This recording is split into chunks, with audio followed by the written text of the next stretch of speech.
be doing a presentation for you all, hip-hop and social issues in media literacy. So, like I said, this is going to be part of what we're going to do with our community service project. So just pay attention to all the things that he's saying, and feel free if you have any questions. Think about them. I'm sure there'll be time for questions later on. Definitely. Yeah, so definitely feel free to write them down if you need to. I have paper back here, pens back here if you need it. So we'll be doing that later. Definitely. Appreciate it. I don't want to say how. What grade are you guys? What grade? 12. 12th grade, so that's what, roughly 16, 17? Tim knows I am not going to dumb anything down to you, overdrive. So you're able to pick up, if things are exposed to you properly, you're able to pick up and absorb information a lot quicker than you can the older you get. Okay, and we use just a small portion of our brains, throughout our lives. So we've got a lot of ability and capability within our brains to absorb a lot of information. So the information I'm going to give you today, I think it's very, very relevant to your generation. It's relevant to my generation.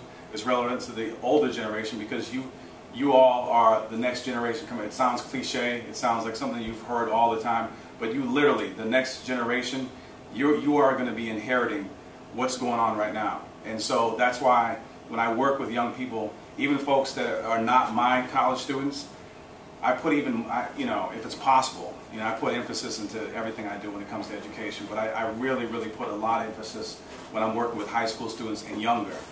Because the younger you are, the less, how should I say it? We all have ignorance, right? Everyone has ignorance. And the most brilliant people in the world, historically and otherwise, and right now, are the ones that realize how ignorant they are. It's foolish. People that are foolish, they're given information and they just walk by that information. I don't want it. I don't want to hear about it. That's a fool. That's foolish. Ignorance means that you just don't know about something. You're ignorant to certain things. And as long as you understand that you are ignorant to a lot of things, that means that there should be drive in you to become less ignorant. I want to learn about this. I want to learn about what I am ignorant in.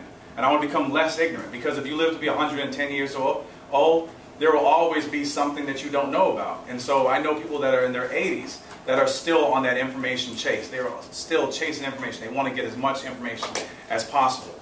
But with young folks like yourself, it's really incumbent upon us, like myself and Miss Tia, who know a lot of the pitfalls, a lot of the misinformation and disinformation that you've gotten along the way.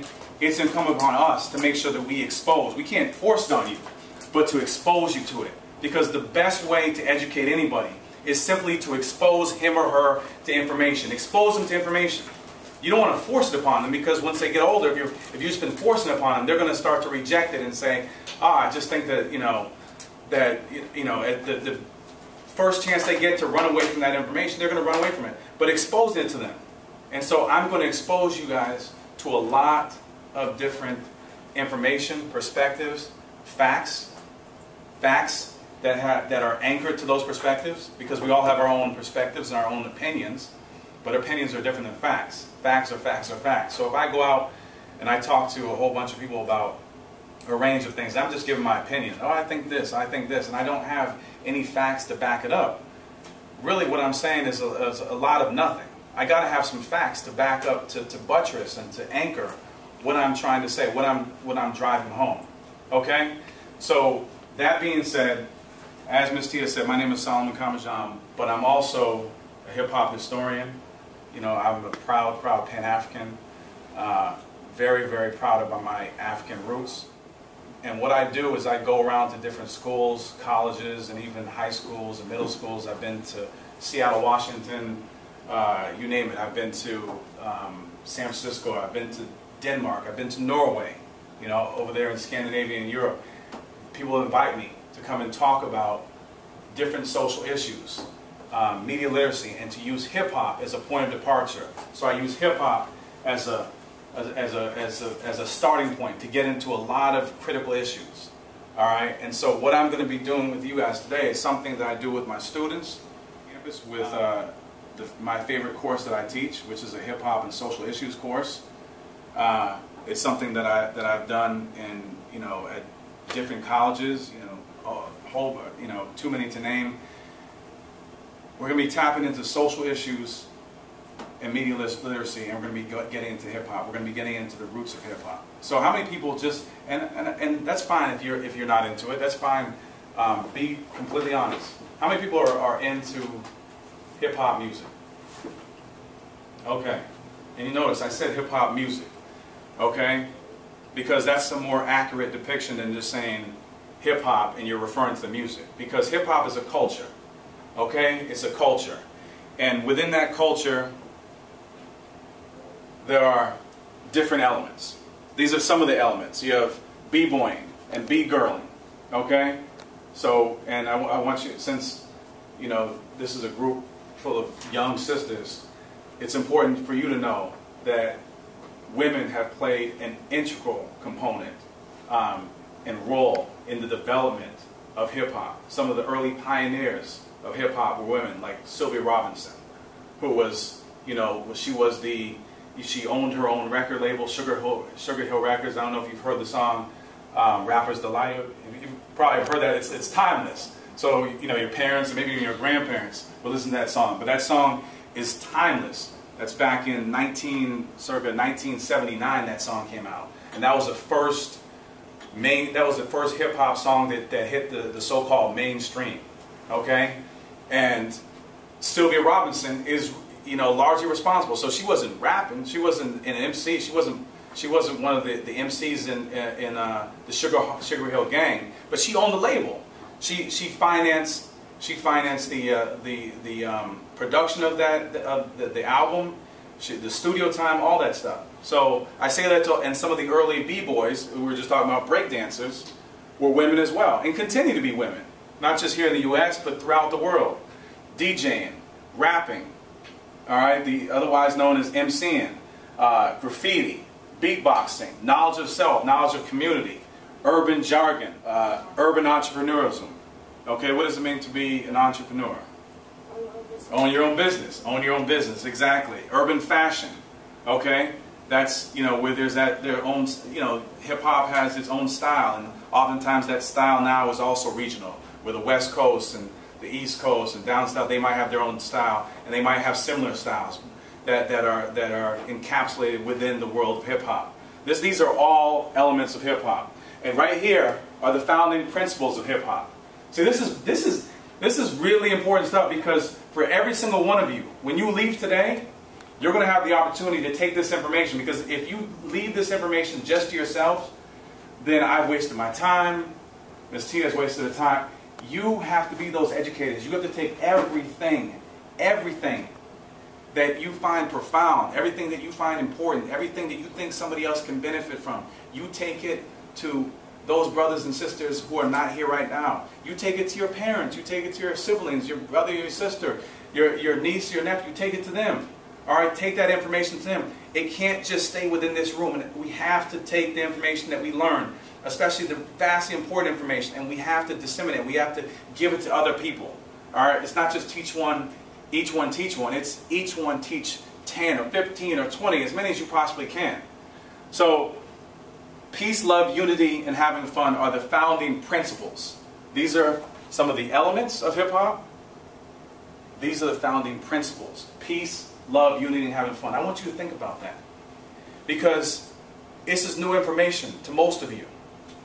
Just like at one point in time in my life, it was new information to me.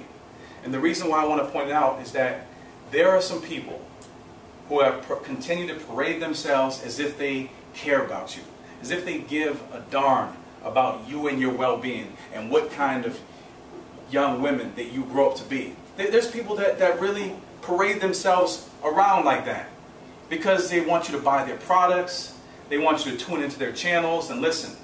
And listen to their radio stations. But if these radio stations right here, KYS or 95.5, every urban center in America, whether you're in Houston or Seattle or Baltimore, has at least one known hip-hop channel or station. And they usually build themselves as, you know, the best in hip-hop and R&B. And, you know, the place where hip-hop lives. Like all these like catchy slogans. But they don't give a darn about hip-hop culture. They really don't. And they really don't give a darn about the people, especially the most impressionable people that may tune into their stations, because they only expose you. Remember that, going back to that exposure, they only expose you to a little prism of hip-hop. So a lot of students, even college students I work with, they walk around and they say, "Oh, my favorite rapper is Drake, or it's Weezy, or it's it's Gucci Mane, or it's 2 Chainz." I said, "Oh, word? Those are your favorite? That's your favorite rapper, right?" I said, "That's not really your favorite rapper." "Yes, it is. Yes, it is." And sometimes they get the demonstrative, and "Yes, it is. That's my favorite." I said, "No, it's really not your favorite rapper. Those are the acceptable forms of hip hop, the acceptable forms of, dare I say, blackness that they want people to know about." What are you talking about, they? Well, I'm talking about the people that control those mediums, the people that control those airwaves.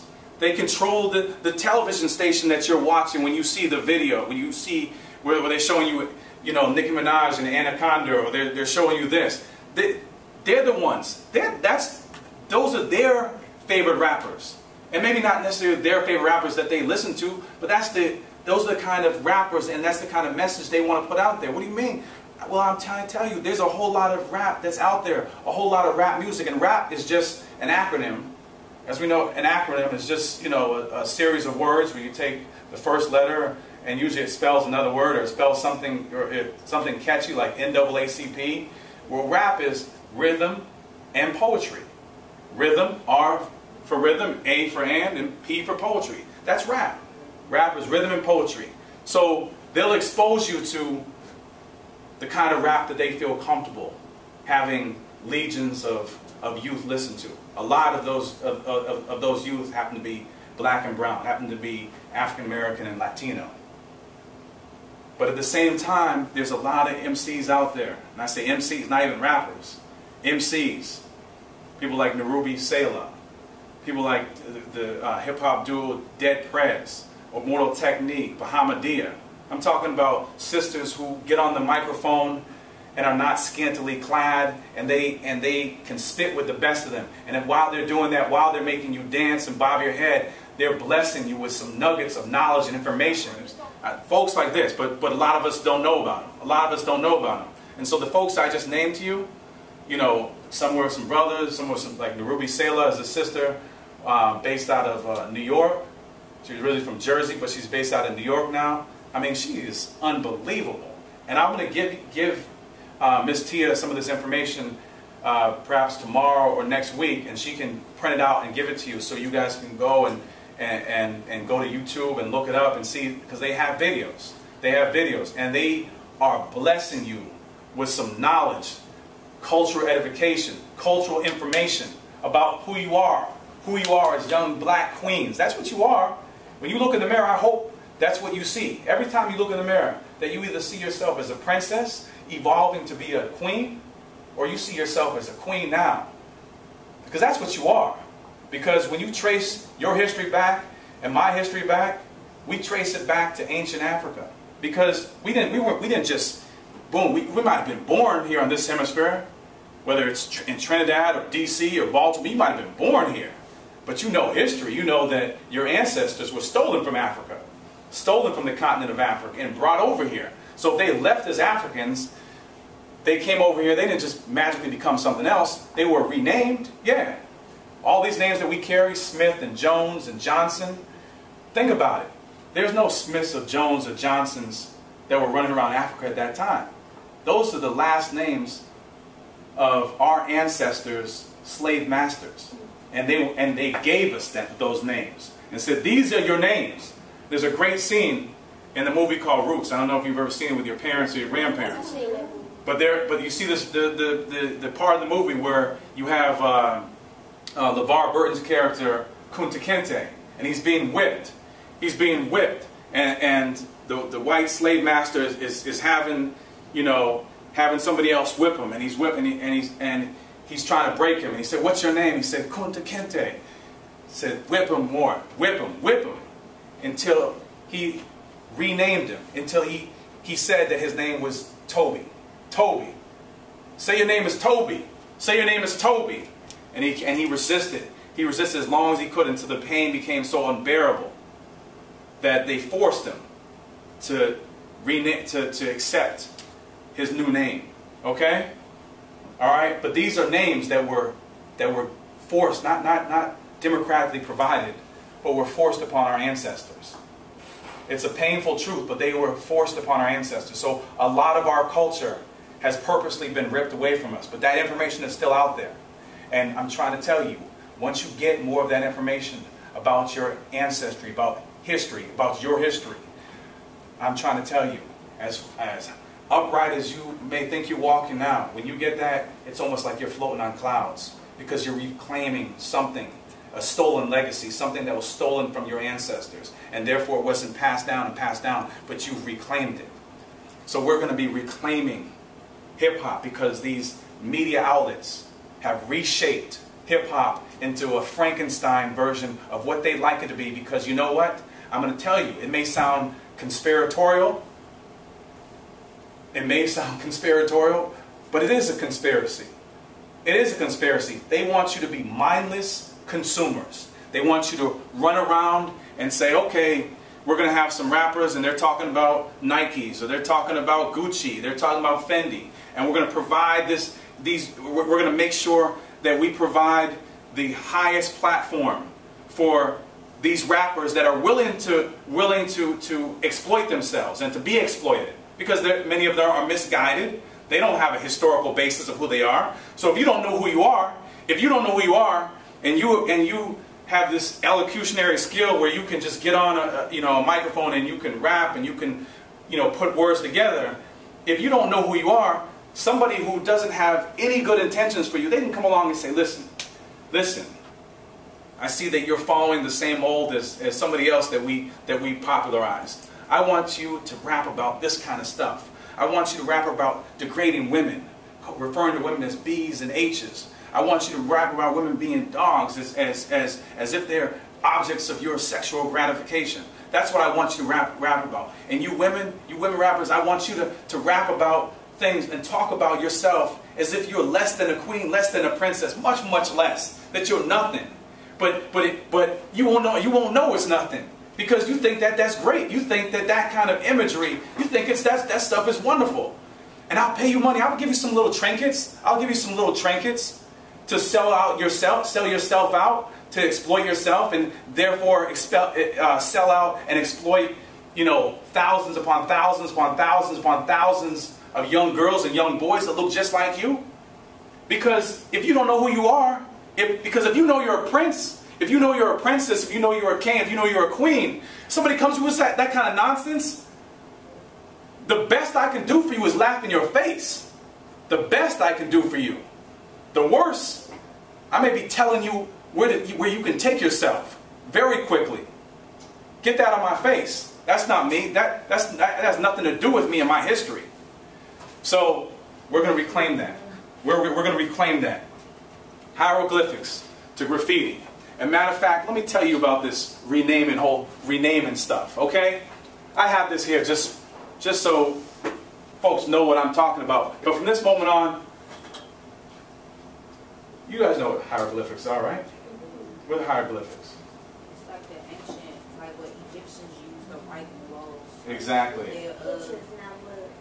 Exactly. So they drew pictures and symbols, and they told stories. All right, and because they drew these symbols, we even know what they look like. So when you tune into a movie like Night at the Museum, and you see that funny movie with Ben Stiller, and you see this so-called ancient Egyptian walking around, and he's a white guy and he looks like Tim, we know that that's false. That is false. False. False. Ancient Egyptians were black people. They came from the Nile River, which you've heard of. The Nile River.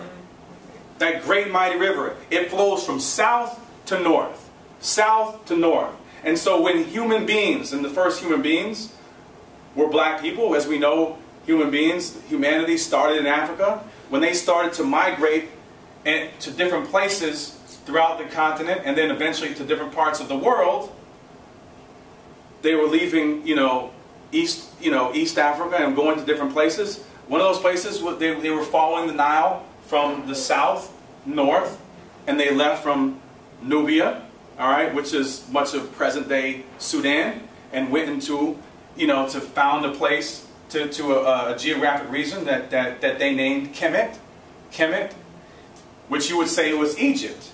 Who renamed Egypt? Who renamed Kemet Egypt? Well, the Greeks. These Europeans came when they conquered it. The original name for Egypt is Kemet. Okay? And the original name for hieroglyphics, what these ancient Africans referred to as hieroglyphics, because this is a Greek term, hieroglyphics. The original term is meter-neter. I'll give you all this stuff as references. So, meter-neter, word of the gods, or word of God. Alright? That's what meter-neter is. Okay? So, the reason I have this here, meter-neter / hieroglyphics to graffiti, is because graffiti art, especially in its inception, the founder of hip-hop, graffiti, present-day graffiti as we know it, is a brother by the name of Cornbread, based out of Philadelphia. That's where it started. And then it spread to New York and different urban centers throughout the U.S. We're talking about the late 60s. We're talking about the 70s and beyond and beyond. And so these were disenfranchised, mostly, not all, but mostly black and Latino youth that used graffiti art as a tool to express themselves. Sometimes they would express themselves about police brutality. There might have been a brother named Jose Hernandez who was beat to death by the police or shot by the police, and they might, in the middle of the night go and write on the subway train, "Rest in peace, Jose Hernandez, R.I.P. Jose," and show a body outlined in chalk. Or they might just tag their name. And so the whole city would see that as the train was going through different parts of the city. Say it was New York, it was going through the Bronx and Manhattan and Brooklyn.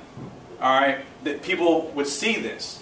All right, so sometimes it had to do with maybe a social issue, and other times it was just tagging their name, expressing themselves. Because you got to understand, these youth, a lot of the programs that they had were cut. They're huge budget cuts. So things that they used to do like Little League and so forth, hip hop became their replacement, because now there wasn't enough money to fund the Little League team or the baseball team. Wasn't enough money to fund this activity that they used to do, or this music program. And so hip-hop became that outlet. And when I say hip-hop, think about the entire culture. Not just the music, but the b-boying, b-girling, graffiti, and so forth. So then we just talked about Cornbread and Cool Earl, his partner. 1967, we look at the East Bronx gangs, the Savage Seven, the Black Spades, Black Cat. These are early gangs in New York City. And why do I have that there? Well, I have that there is because who is known as the Godfather, not the father. The father of hip-hop is somebody by the name of Kool Herc. Kool Herc and the Herculoids. He was so big, and his speakers were so big. Those were his Herculoids. But Kool Herc, originally from Jamaica, like 6'4", still alive, hip-hop legend, living legend. He's known as the father of hip-hop. The father of it, because he did all the original elements well. The b-boying, the DJing, the MCing, graffiti art. He's known as the father of hip-hop. But the godfather of hip-hop is the one that created those elements: peace, love, unity, and having fun. And that's Africa Bambaataa, who was he was a gang member. And then he took a trip to South Africa, and as we talk about reclaiming our legacy, our stolen legacy, reclaiming what is ours, he was exposed to aspects of African history that completely transformed him. It was an epiphany. It just put light bulbs in his head, like left and right. He said, "Listen, when I go back to New York, I'm going to use it. I want to use hip hop as a tool to quell, to mitigate, to lessen the gang violence. We shouldn't be killing each other. I want to use hip hop as a tool to bring rival gangs together, and to settle their differences through hip hop, through b-boying and things like that." That's Africa Bambaataa. He's the godfather. Kool Herc is the father. Father, exactly. So we go to the griot. Anybody know what a griot is? You look at this. Anybody know what a griot is? I guess it's right there. Yeah, African tribal storyteller. The griot's role was to preserve genealogies and oral tradition, and to preserve history and to pass down that history. But the griot also, that individual, it was their job also to sometimes settle quarrels that folks might have amongst their village. So that griot would get on a tree stump or a rock or something like that, and the whole village would gather around, and he would tell a story. He would pass down some oral tradition, or if you had a squabble with her family, then he would tell your side of the story and your side of the story, and the village would come together. So you heard that whole thing, it takes a village to raise a child. It's not just limited to that. It took a village, as it even does now, in a lot of different African communities and villages.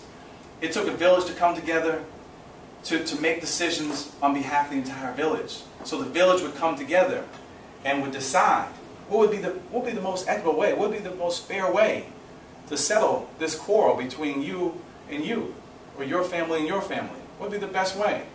So it was really, and so that's why you have a lot of rappers, a lot of rap groups, a lot of MCs that see themselves as griot. And there are some groups that even have taken upon that name, the underground griots or the hip-hop griots, because they're like, we're storytellers. We're telling stories through hip-hop. Hambone to beatboxing. Oh, I don't know about Hambone. Hambone. Go on. Go on. I mean, I don't know why, I just know how. But you've heard it before though, right? Yeah.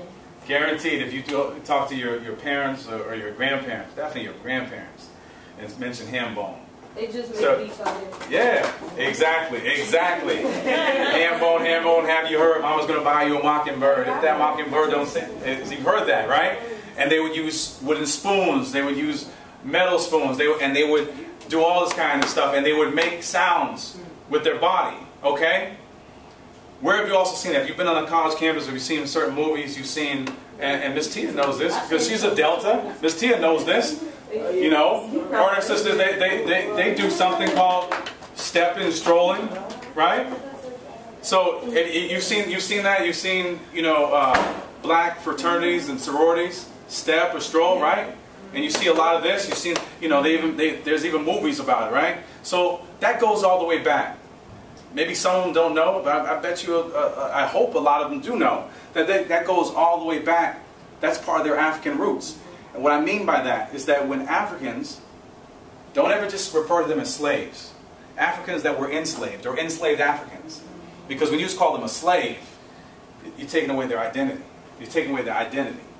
They had rich history. They had identities. So when these Africans were enslaved and kidnapped from their ancestral homeland and taken away, one of the first things they did, because think about it, if I want to enslave any one of you, or all of you, in order for me to enslave you long term, I have to devise something much more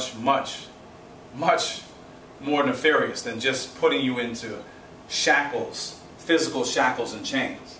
I have to somehow get into your psyche that after a while, and maybe after a year or several months or a few years, that you become comfortable with your situation. You become, this is meant to be. This is meant to be. I need you to see me as here and see yourself as here. That's what I need to do. So I have to take away I have to do my best to try to eviscerate your prehistory, your history before your bad encounter with me. And if I can take that away where you were referring to yourself as a queen, if I can take that away, that rich history in terms of your memories with your parents and them telling you how great you are and telling you that you are a beautiful, beautiful black woman. If I can take that away over time and make you forget that, then it's going to make it easier. Then after a while, I can start to loosen up the chains. And I have to understand that you're not going to run away. You're going to understand. You're going to do what's told of you. And after a while, you're going to do it without me even telling you. You're just going to do it. You're going to do it before I even tell you. It's going to be understood. So you have to take away people's culture. So drums have always been a part of our culture. DC, you have a rich history. All right? Rich history. Look at go-go. Come on. They don't get any more African than that. That's African with that DC signature on it. Okay? So the drums have always been a part of African culture. So what they did is they did things like that. This wasn't the only thing, but they took away the drums. You can't do it. You can't use these drums. So what did these Africans do? What these enslaved Africans do? On the plantation, they started to replicate and mimic the beats of the drum by beating their chest or beating their thighs, and then having other enslaved Africans sing along or chant along. They would do this. So that is where you get ham bone. That's where ham bone comes from. That's what. Huh? The school. You can't walk down the hall without hearing somebody. Yeah. So you're doing that. Those are, when you're walking down the class, when you're walking down the hallway in your high school, those are your Africans. Listen, I may sound, you may think I'm crazy by saying this, but those are your African ancestors channeling through you. They are. They're running through you because that's part of who you are. So they took them away. They took these drums away. They took it away, and therefore they tried to take away their culture, right? They mixed them up because Africa is a big, big continent. It's a huge continent. It's not a country, it's a huge continent. So you might have people from this kingdom and that kingdom, all right? They were kingdoms before all these little borders, mostly these borders that you see, these are all creations. These are all man-made creations. Going back to something, the Berlin Conference of 1884 and 1885, where Europeans came and they stole the African continent and started to cut it up like a pie and said, oh, you French, you guys get this place and that place and this place, and you English, you get this place. Anywhere where you see Africans that speak French or English or Portuguese in the continent of Africa, the reason they do is because those languages were forced upon them because it was Europeans, colonizers, that stole their land, and when they went in there, and they went in with guns and so forth, and they suppressed and oppressed these people, they forced these new languages upon them. Okay? So they took away the drums, and they did their best to try to take away as much culture as they possibly could.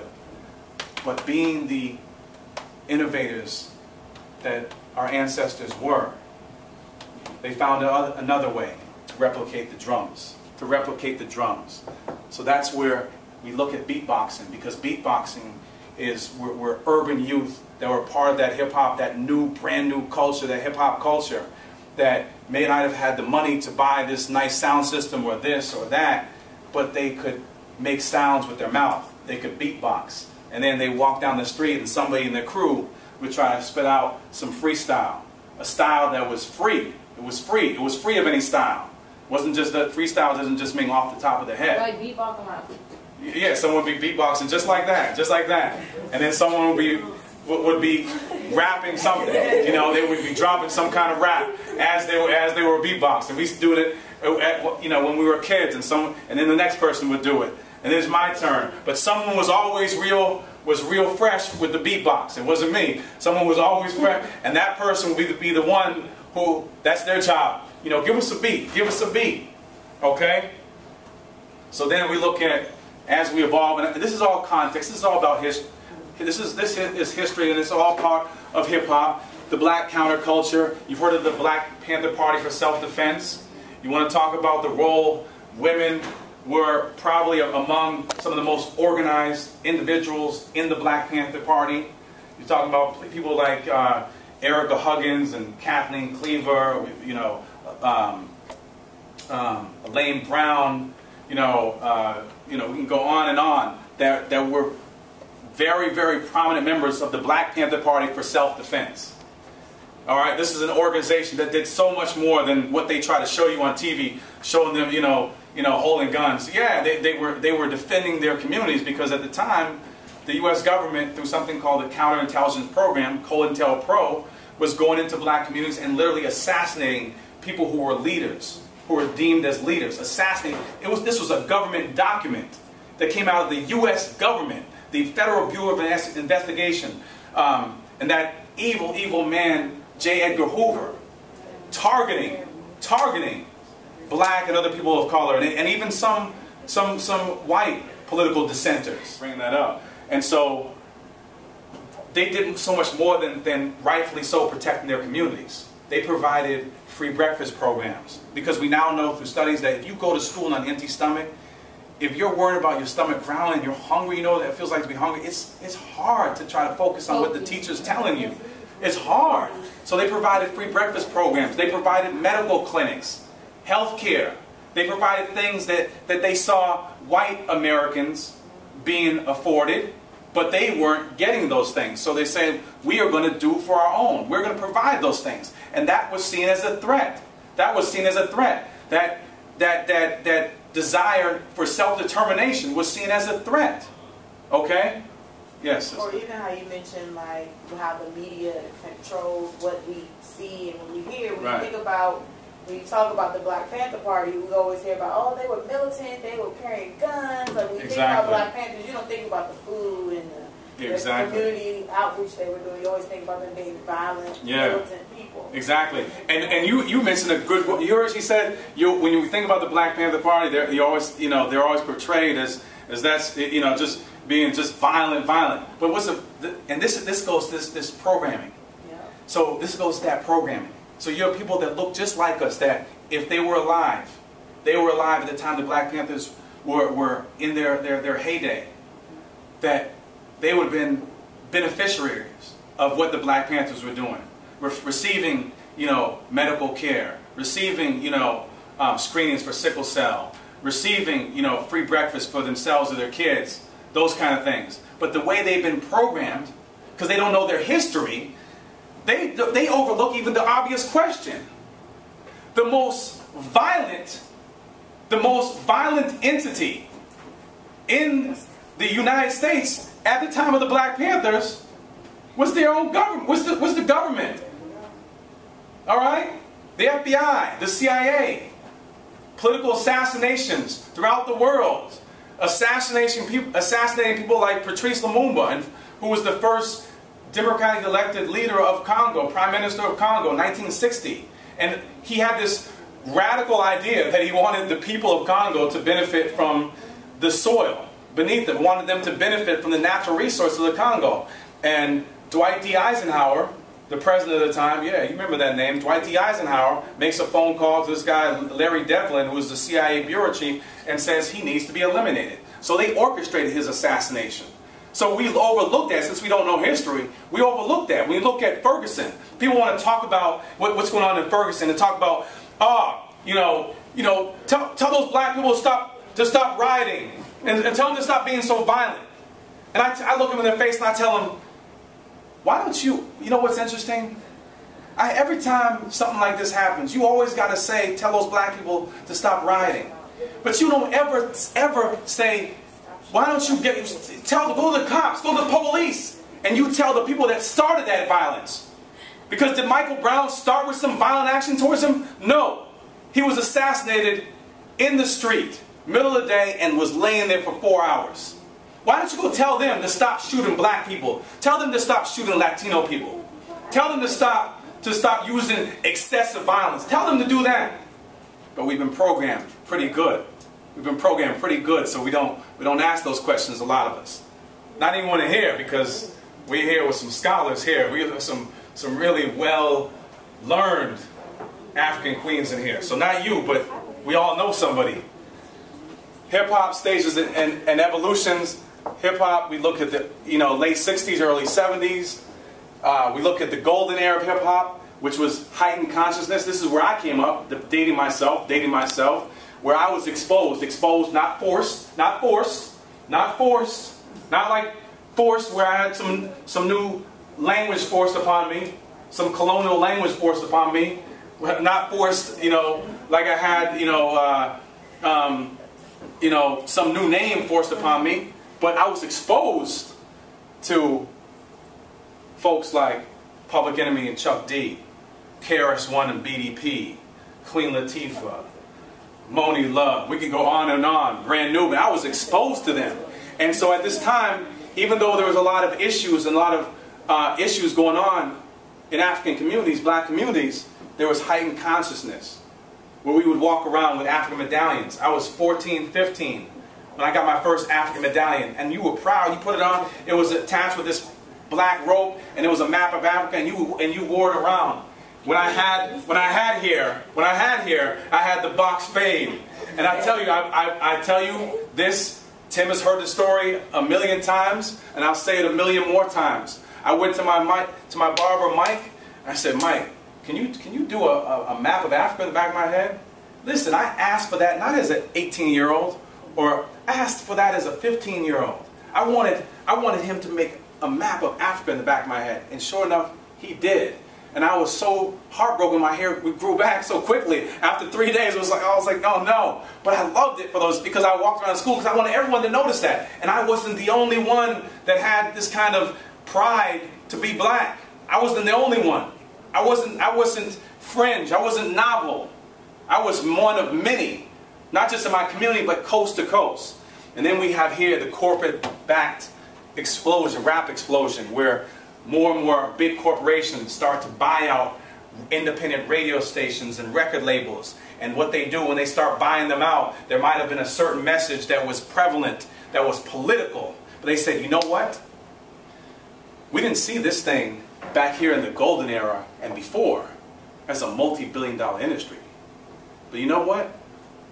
Just like we did with jazz music, just like we did with rock and roll, we can co-opt this. We can take over this black entity, this black medium.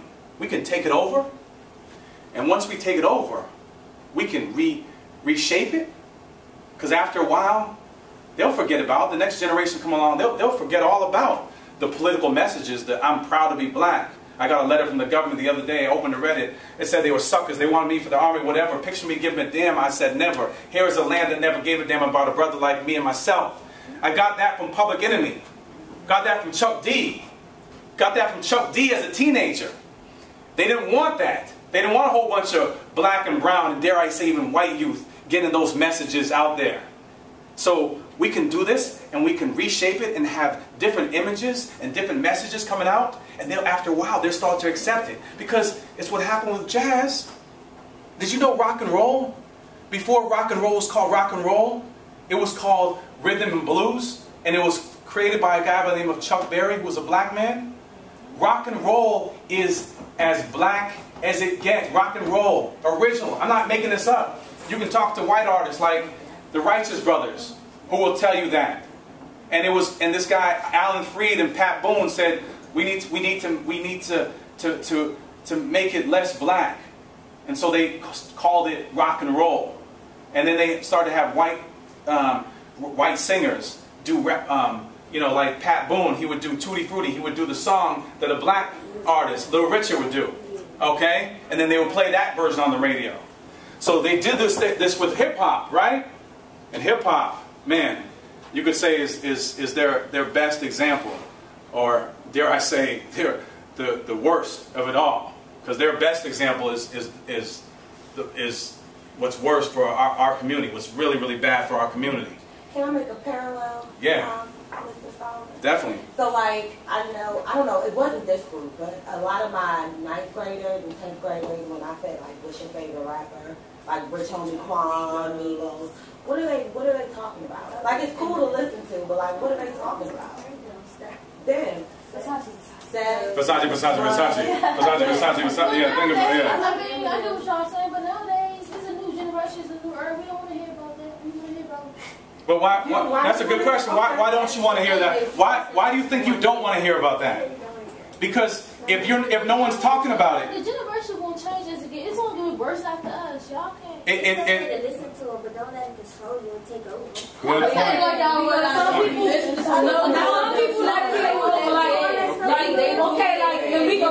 we go like Versace, and all that. Like the boys walking around like Versace, all I wear is Versace. You dirty, all I wear is Versace. Like now they feel as though they obligated to have and that by wearing that Versace, it makes me better. It makes me better. Wearing Versace don't make you better than anybody. It don't. If you have $1 million in your pocket, it don't make you better. Maybe you might be able to go and buy something that I might not be able to buy. But it don't make you. It doesn't make your heart. It doesn't make you a better person. So wait. So listen. Let's listen to Mr. Solomon. Here's an experiment.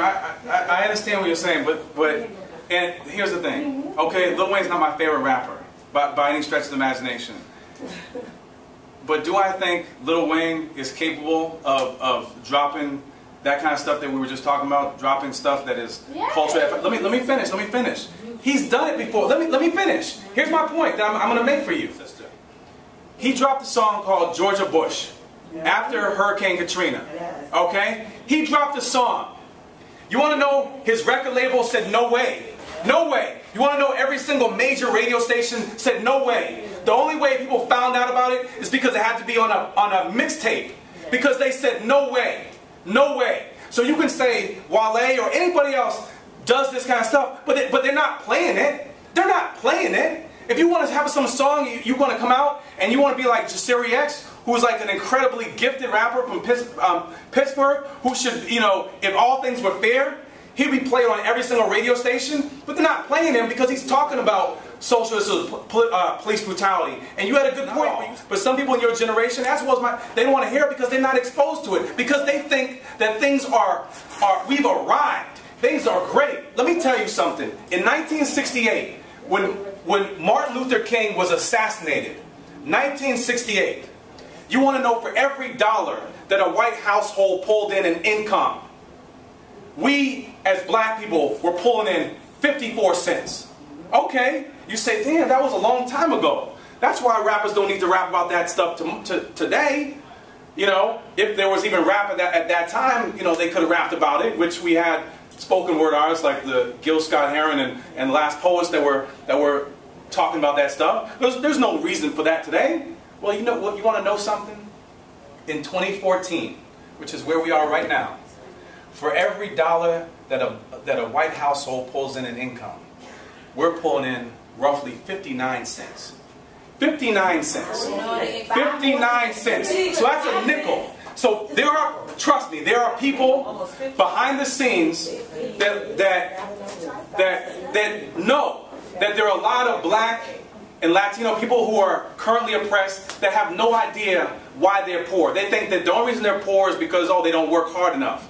And they're saying, like, yo, we got a bunch of happy Negroes. They think everything's great. You know what I'm saying? They have no idea the half. They have no idea that the income, and as long as they have no idea how wide the income level is, and as long as they have no idea that there's a real thing called institutional racism, why would these youth get together and start a social revolution? A social revolution. Why would they do that? The same way that their mothers and grandmothers and grandfathers did, you know, years and years, decades ago. Why would they do that? Because if you don't know that you're being oppressed, if you don't know why you're living in conditions as such, if you don't know why the police routinely police your community that way, and as long as you think that, oh, that's because we must just be doing drugs more than that's why they're doing it. As long as you believe that way, they're never gonna band together for an extended period of time, consistently in terms and do what it takes to start a social revolution. And the reason why I'm talking about this generation is because when we talk about the Black Panthers, when we talk about Bobby Hutton, 15 years old, we talk about Fred Hampton, he was 21 years old when he was gunned down. We talk about Huey P. Newton and Bobby Seals, they were college students. They were young, they weren't old folks. These revolutions were started by young people who had a lot of energy, but they knew what was going on. They knew what was going on, okay? So a lot of the issues that we think have gotten tremendously better in the last 40 years have actually gotten worse in some major categories. That's why I say facts are the facts are the facts. Our opinions, our perspectives are something totally different. Well, history is just repeating itself all over. It is. I think our generation is bad because we are the future. And what we're taking is that's what we want to teach our kids when we get older. So it's like it's getting worse and worse, and we're not taking in the information that we get from older people, because you know some kids our age don't want to listen to people that's older than us. Oh, I don't want to hear that. Yeah. But you know, they always say older person no more because they've been through it and they know they dealt with it. So us not taking in that information, we growing up teaching like our they kids. say, the more older you are, the more wise. And I'll tell you something. Our generation is the worst. Full disclosure. You said something very, very real. Full disclosure. Why not make it better? You gotta change. Exactly. Exactly. Because just because you feel a certain way don't mean everybody in your generation will feel that way. See, you're not the only one that's going to talk about it. And then your kids will only, let's say your kid best friends with a parent who don't teach their kids to teach your kids. Your kids still going to learn. You can't protect your kid. Not just my child, not just her child. But as a community, it don't take two people to get together. Everybody have to do that, girl. But here's the thing, if you don't want it to get better, you gotta have the people who are willing to fight for it. Right? You're right, not everybody going to do that. But the ones who want it will be the ones who fight for it and the ones who benefit from it. That's right. If I want to make my full dollar off the dollar and not just that 59 cents, and this is the reason why I just don't do stuff for myself. I do stuff for y'all, I do stuff for people in the community, everybody, because like Solomon said, once you know, you got to tell other people, right? You got to tell other people. It's a social responsibility that we have, especially as black women. But you don't have to take it on. It's a responsibility. Exactly. It's true. But it is up to you if you want to take that on or not. Exactly. Because you think if you tell 10 people or only tell one person, that person will tell somebody else. By the end, it's a cycle of 50 people that have learned something that's probably just the fact that that's right. Y'all that's in that but y'all gotta think about it. When it was slavery, right? You think that all the slaves didn't feel like it shouldn't be slavery? Like, but that's what they don't teach us. It took Martin Luther King. No. It's a whole bunch of leaders, and that's another problem with what's being taught in school. It was slavery for a while before it actually changed. That's what I'm trying to say. Just because we all feel a certain type of way don't mean it's just going to happen like snap. And like that's why we had. So why can't that person be you? There you go.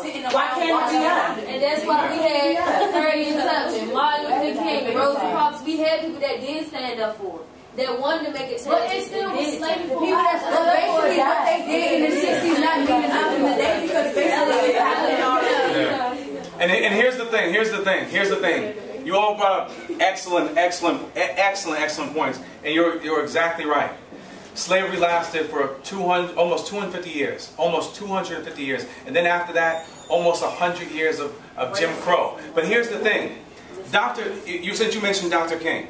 Dr. King and folks that died before they got to the 2000s or the 90s, they said, you know what, I'm going to plant the seeds. I'm going to do what I can to plant the seeds, and hopefully other people are going to come and water it. And I know I may not see. Dr. King and Malcolm himself were very, very prophetic about their death. They, if you read the biography of Malcolm X, he talks about, I may not see the day that this book is published. But it didn't stop them. They were doing things for the next generation. I may not see it. As Martin Luther said, I may not get to the mountaintop with you. All right? But here's the thing. And not everyone is going to make that time sacrifice. If it wasn't for Miss Tia, we wouldn't be here as a collective today. If it wasn't for her. So she's doing something that someone would say, oh, it's not affecting you, but it is impacting her. There's an African term, a Zulu term, and it's called Ubuntu.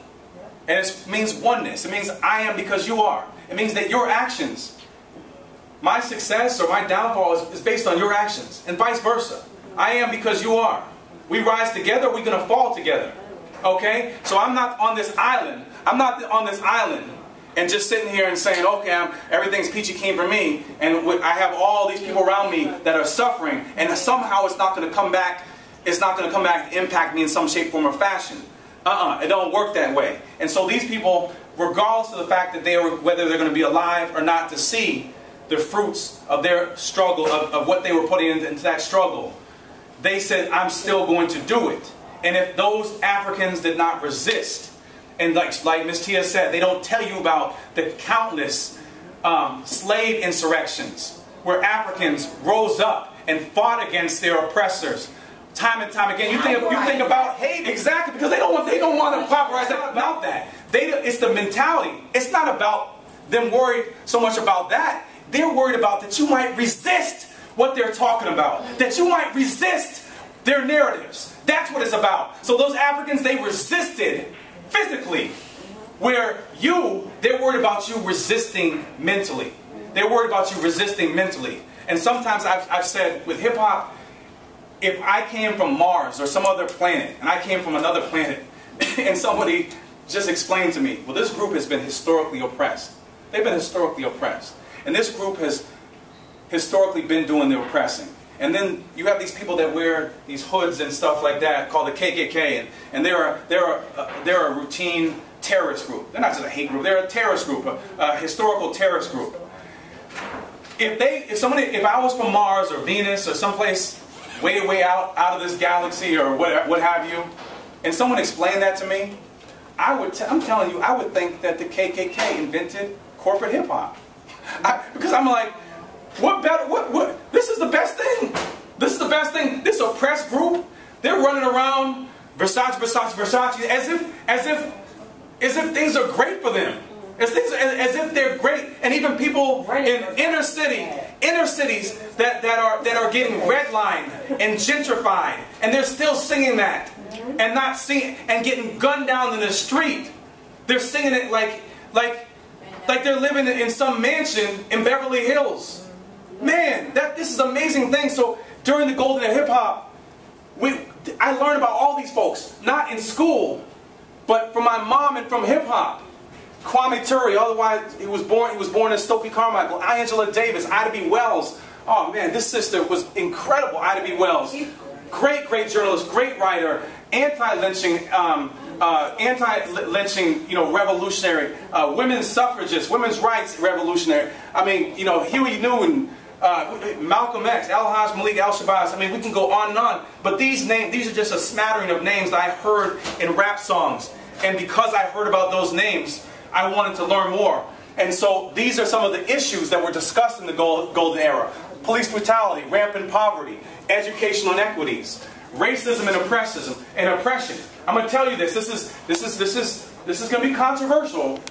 Hold on to your seats for this one. A black man, a black woman in America cannot be racist. Ooh, everyone's looking at me. Oh, cannot be racist. Let me break it down. See, here's the thing about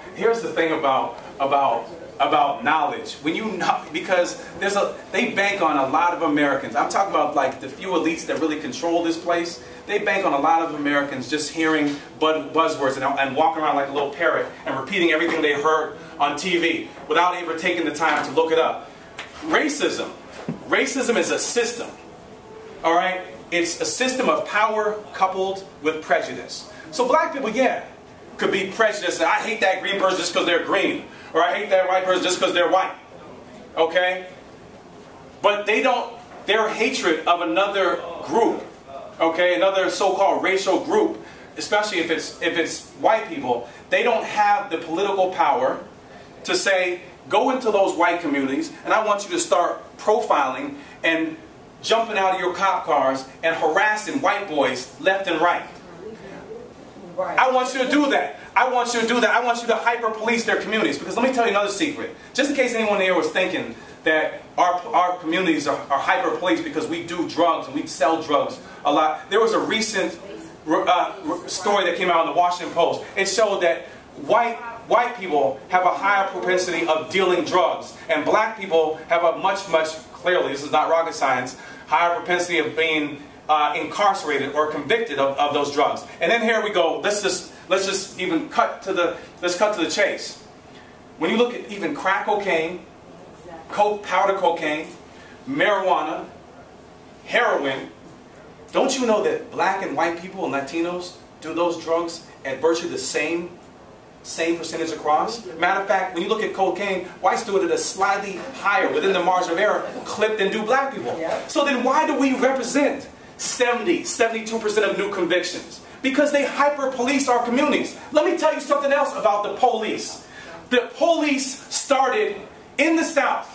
The very first police in this country started in the South. And their responsibility was to watch the plantations and the property of slave masters. That meant your ancestors, my ancestors, to watch. And if somebody absconded, ran off that plantation, it was the job of those police to go get them back and put them on that plantation. That's the history of the police. That's the history of the police. So when you look at these at these things that are going on today, they are offshoots of what has been going on. And so these things were discussed. The prison industrial complex. We have more black men incarcerated today than we had black men that were enslaved in 1852. Think about that for a second. We have more black men incarcerated today than we had black men that were imprisoned at the height of white minority regime apartheid in South Africa. Nobody in this world incarcerates more people and more black people in general than does the United States of America. And that says a lot, because China's 1 billion people and India's 1 billion people, but the United States still incarcerates more people than any other country in the entire world. These issues are discussed in rap music today. Don't you know that? But you know what? Unless you know about these artists that are not being played, you might not know about it. Because if I'm, just say I'm some rapper who, say, 2 Chainz, and I decide to make a song about some issue about institutional racism, or I want to make a song about the prison industrial or the military industrial complex, saying this country spends way too much money on military, spends trillions of dollars on military. At the same time, you have cities like Detroit that have a 40% poverty rate. And I put out a song like that. You think that his parent company is going to play that? You think that these radio stations that we think are all cool, of course not going to play that. They don't want a bunch of brown and black youth to know about that stuff. They don't want them to know about that. They do not, because they know these are the kind of things that foment social revolutions. I'm not talking about violence. I'm talking about social revolutions where you have youth getting out in the street with elders and getting out in the street and they are protesting. They are protesting and demanding, and even more than protesting, they're organizing. They're organizing over here in Cleveland, and they're organizing over here in Cincinnati, and they're organizing in Miami, and they're organizing. They are petrified of people that are oppressed. They are petrified of women who are oppressed to organize. So someone's got to do something about it. And we look at the civil rights era, only a small segment of the adult population, less than 5% of the people that were alive, that were adults in the 60s, were out in the streets doing it. So my point is that it don't have to be the majority. A critical mass, yes, I love that look because that's new information. A critical mass, yeah, it wasn't 50%. It was a small portion that were out. And they did it. And so one day in one city it might have been 30 people out protesting. Another city might have been 30,000. Another place might have been 300. But they were consistent. We're going to get out. We're going to do this. We're going to do this. We're going to organize. We're going to do this boycott called Operation Breadbasket. We're going to shut down these folks. They're going to do this. We're going to buy their products. We're going to do this. We're going to boycott this bus line. We're going to, we're going to do all this stuff. They are scared of that because that goes to change and that affects their so-called power structure. These are all being talked about today. And I'm going to finish up. This is a song, 1989. I date myself. Little young buck. All right, young, under the age of 15. I hear this song. This was not a random song. This was like one of your most popular songs. This was one of the most popular songs at the time. All right, and as we know, that was all shut down in the mid-90s. When these corporations started to buy stuff out, and the Telecom Act and all these different policies came about. But this guy, Kumo D, was one of the most popular rappers. And this song this is not a fringe song. This is not some like random song. This was a song that was being played on, if there was a station that was playing hip hop music, this song was being played. I won't believe the hype. I understand the media dictates the mind and rotates. And while I'm reading this, I want you to understand this. These issues I didn't know about. So I could have been, so I hear what you're saying, sister, because and I agree with you, that this generation, a lot of the people in this generation don't want to hear this stuff because they haven't been exposed to it. They haven't been exposed to it. So my thing is, expose it to the generation. If the folks, after I expose it to them, they decide that they still don't care, then that's their prerogative. I don't want to force anybody, but let me expose it to them. What's the fear, Mr. Radio Record Label? What's the fear, Mr. Radio Station? What's the fear, Viacom, who owns BET and MTV? BET is not black owned. What's the fear? Why won't you let me expose this to them? Why won't you? What's the fear? and let them choose what route they want to take. The way you think in syncopated slow pace, brains can't maintain a certain insipid, insane crass. All, you know, traditions, all praise $1. Want to be a star, drive a big car. But here we go back here. He says the media dictates the mind and rotates. That's the kind of narrative I was getting. And I was just barely in junior high. And I'm thinking about the media back then. I'm thinking about the media back then. We talked about that. We look at this. The likelihood of imprisonment. Right now, if things don't change, if people in your generation and my generation don't start to do more, this is the likelihood. 1 in 3 black men. Not in D.C., not in Chicago. 1 in 3 black men across the board in the United States. This is their likelihood of being imprisoned. Compared to that of 1 in 17 white people, white men.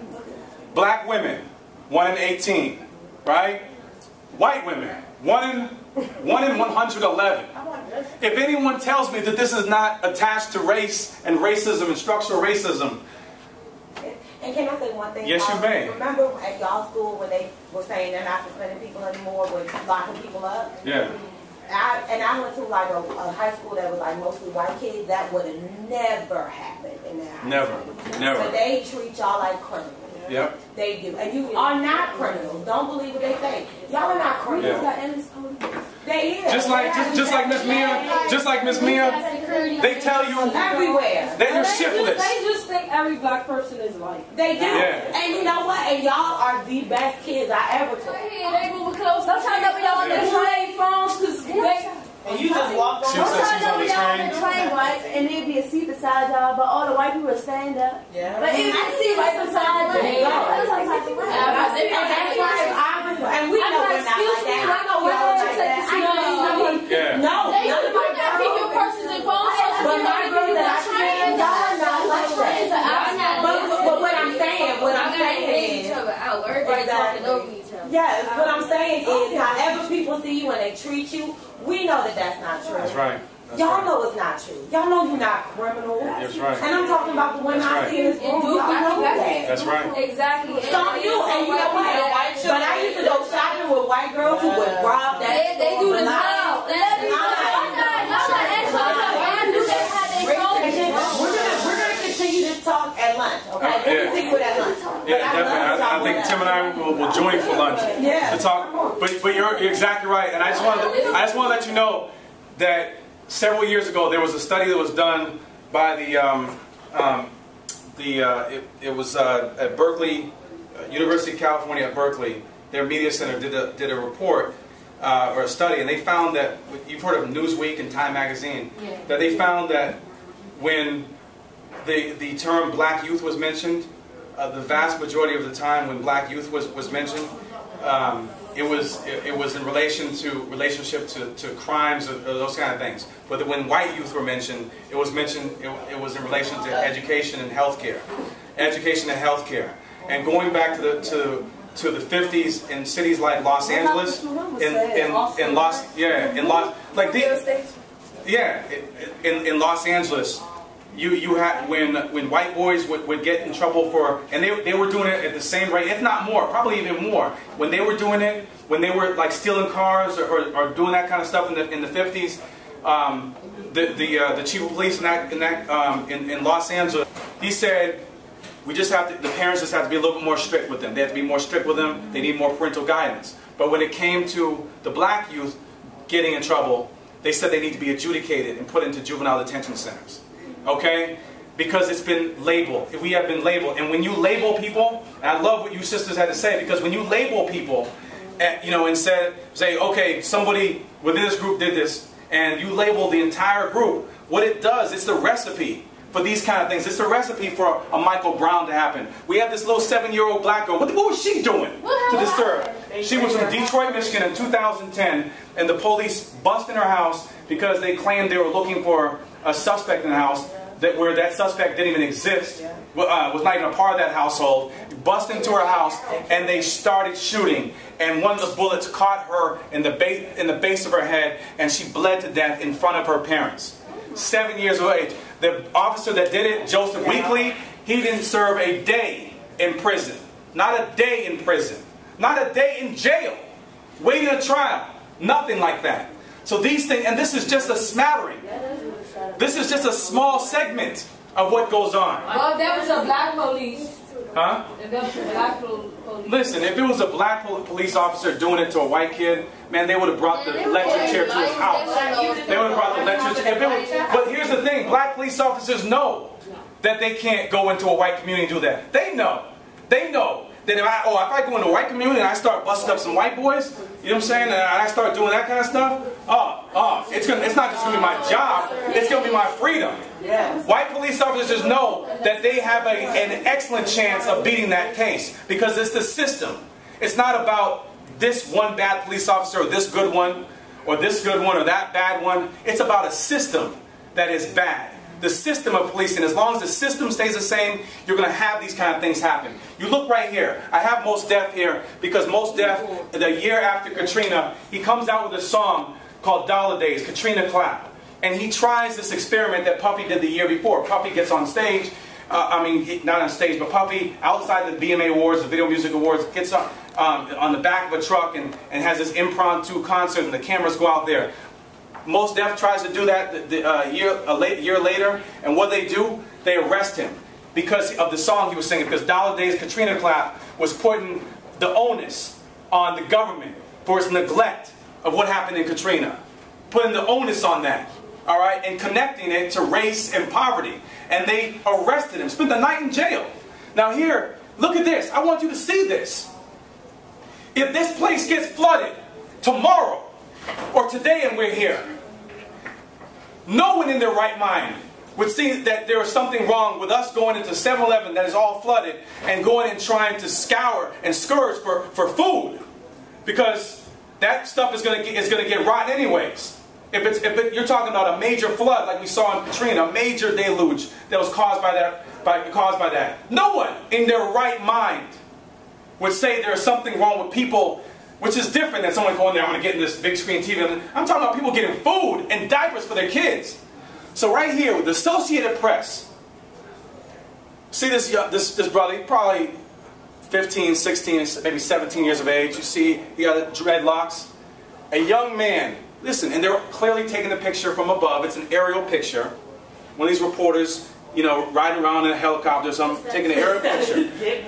A young man walks through chest-deep flood water after looting a grocery store. These white folks down here. 2 residents walk through chest-deep water after finding bread and soda. Do you see what I'm saying now? Do you see what I'm saying? You see what I'm saying? That's exactly how they are labeled. And then you look at, these songs that were played. We talked about that. And you look right here, Malcolm. You've heard of Malcolm X. And he refers to the media. He's talking about the Novocaine and black people were suffering. And he says it's like when you go to the dentist and they shoot you up with that Novocaine, and you know that if it wasn't for that Novocaine, your body would be hurting because you see them pulling out their glove and they have some of your blood in their hand.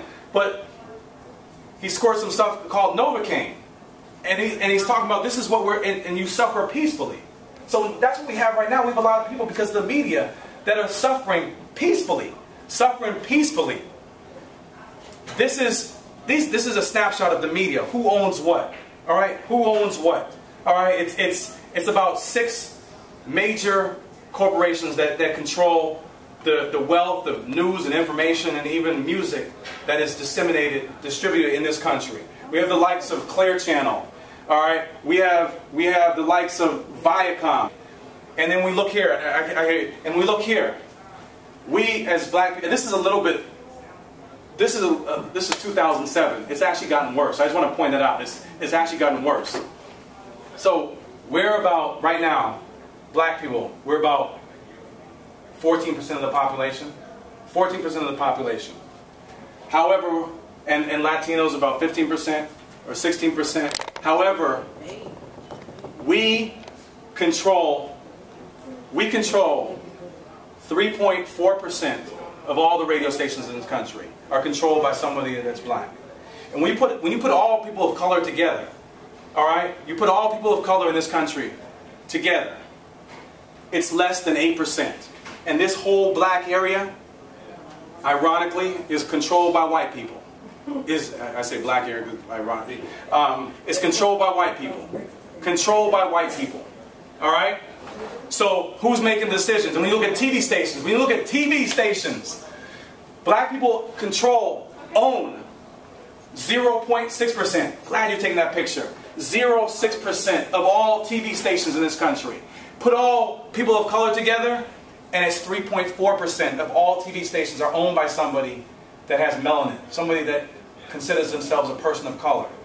Think about that. So if Tim and I are making all these decisions about images of women, you better believe that we're going to get it wrong. Even if we have our best intentions, we're going to get it wrong because we have no input, because no one knows about the multitude of imagery about women than women.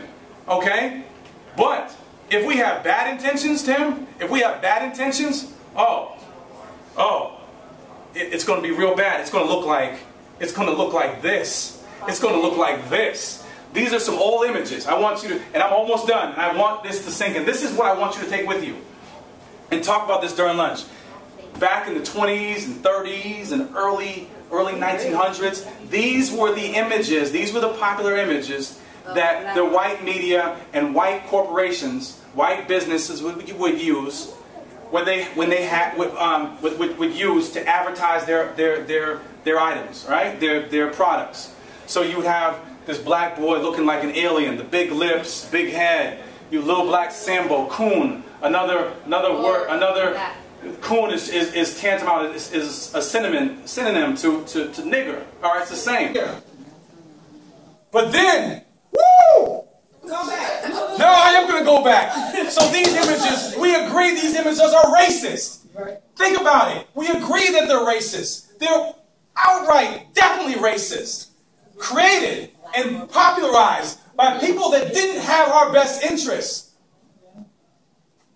Okay, so we understand that. So, we moved to 2014. We moved to 2010, 2011, 2012. And you see images like this that should be seen as racist, because I'm trying to tell you, in 100 years from now, someone's going to be giving a talk in this room or someplace else, and they're going to be looking back and saying, what happened? They're going to be saying, they're going to be sociological studies where they're going to be saying, wow, they popularized it so much that these out-and-out racist images, they accepted it, they embraced it, they wore t-shirts about it, they supported it, because right here, look at it, right here, look at that, right, so these should be seen as racist images as well, okay? They should be seen as racist images as well. You have Viacom. You have Viacom, right? You have Viacom. Who owns BET? I want you to remember that. Who owns BET? Viacom. Viacom owns BET. A white guy by the name of Sumner Redstone from Brookline, Massachusetts, is the owner and CEO of Viacom. Not a black person. He's been owning it for over a decade now. And you know what? One of the first three things that he did when they bought out BET, there was a show called Teen Summit, which was a show geared towards youth, to educate youth about everything from premarital sex to drugs to you name it, issues. There was the news with Ed Gordon and his sister Althea, I can't remember her last name. And then there was Tavis Smiley's show. You know what they did? You know what they did within a year and a half? Yeah. They cut all those shows. Those shows were highly popular, and the new ownership cut them, and they said, you know what? This is what they said. This is what they said. The white decision makers, the white decision makers that now owned BET, they said these shows are no longer relevant to our audience. So much of their audience was black people. They made a decision and said, oh, they're no longer relevant. And so that's what I'm trying to tell you, sister.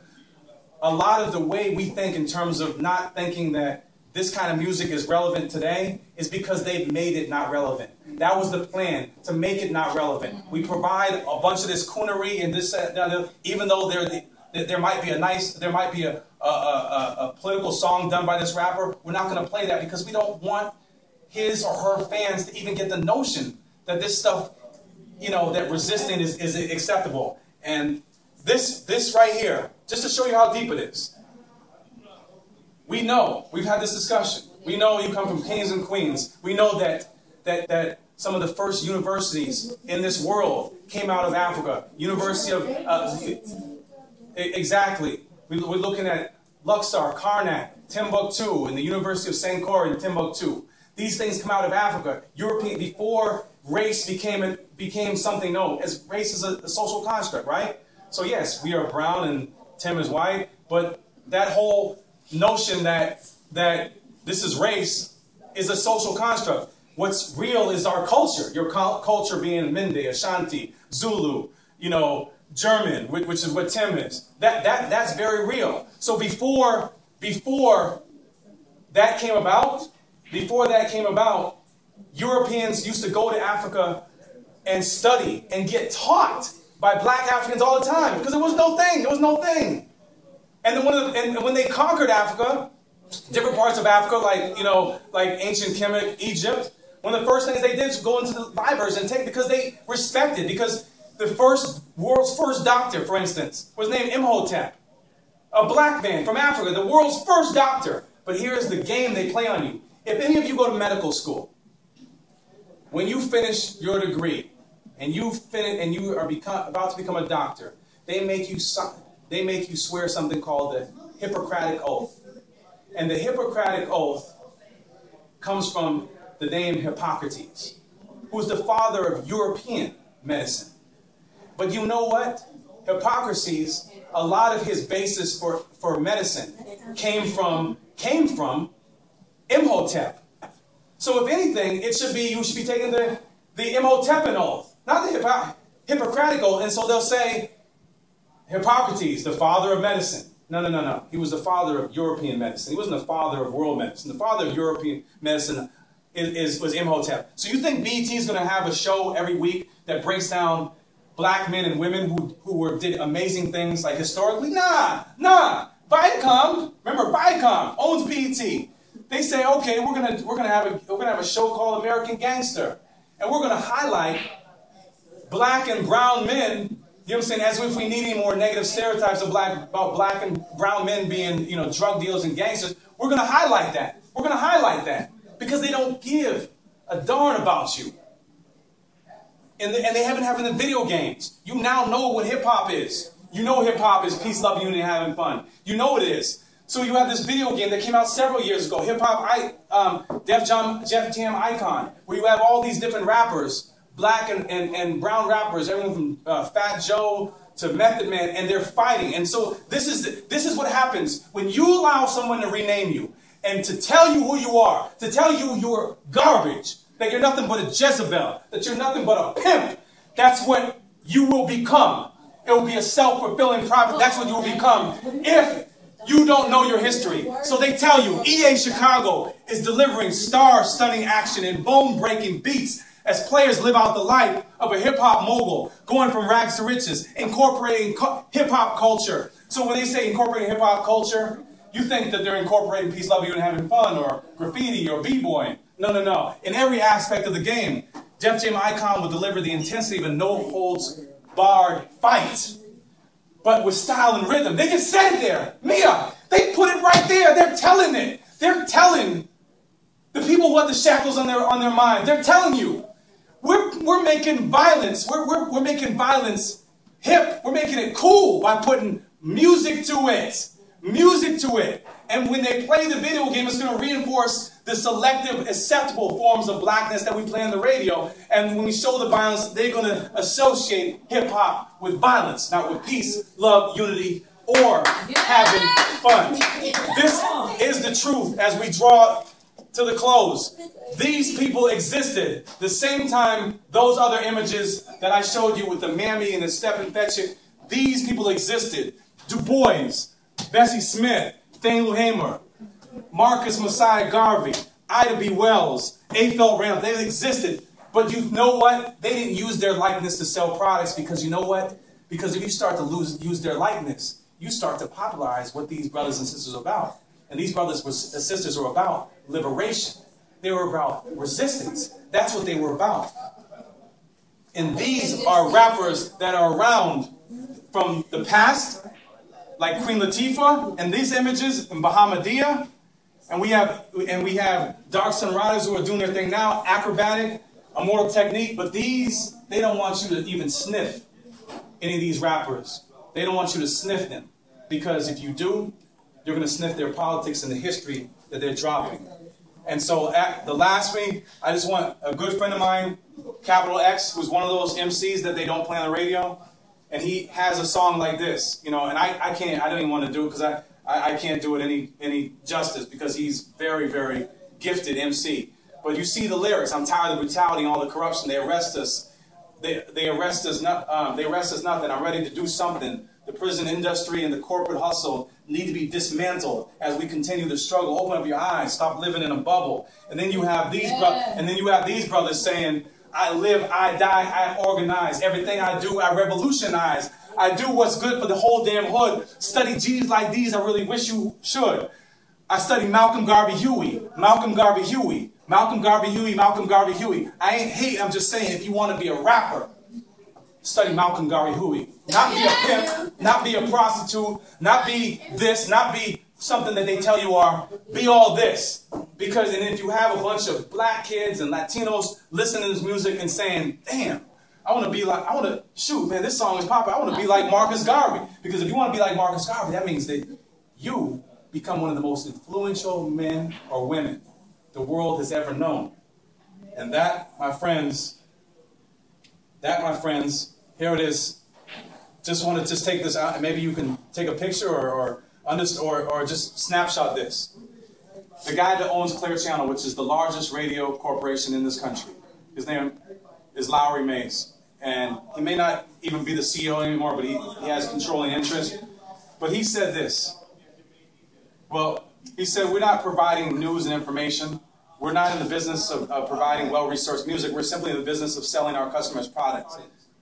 That's what they think of you. So when you go back and you continue to give these businesses your time and your money, that is exactly what is going to happen. So things that you can do right now, educate yourself and others, create maybe a school organization when you go to college next year or whatever you do next year, start to create a media outlet, start your own media. Or listen, you have social media. You guys can start your own media. You can start your own media. And I've got tons of ideas, and I'll give them to Tia. But this is the last slide. This is part of your history. This is part of your history from Queen Anne Nzinga. Queen. She was the queen, not just the, and she was the highest in what's present-day Angola. And most of her warriors were women warriors, and they fought valiantly against the Portuguese until they had to go send in more troops from Portugal. You have Mama Moses, Harriet Tubman. You want to talk about being a leader? She was a leader of men and women. Harriet Tubman was a leader of men and women. But she said this. This is a very important quote. She said, I freed 1,000 slaves. And some people quoted this, I freed 700 slaves. She said, I freed 1,000 slaves. And I could have freed 1,000 more if they knew they were slaves. If they knew they were slaves. So basically, if they knew they were oppressed. Because since they don't know they're oppressed, they don't want to leave the damn plantation. And some of us today, we don't want to leave the plantation that has been built in our minds. It's time to break and snap and destroy those shackles, free ourselves, and then to go to the next plantation, the next house, the next community, and free as many of those who are still mentally enslaved as we possibly can. So I'm with you in the struggle. It's been an awesome pleasure. I love you. Thank you.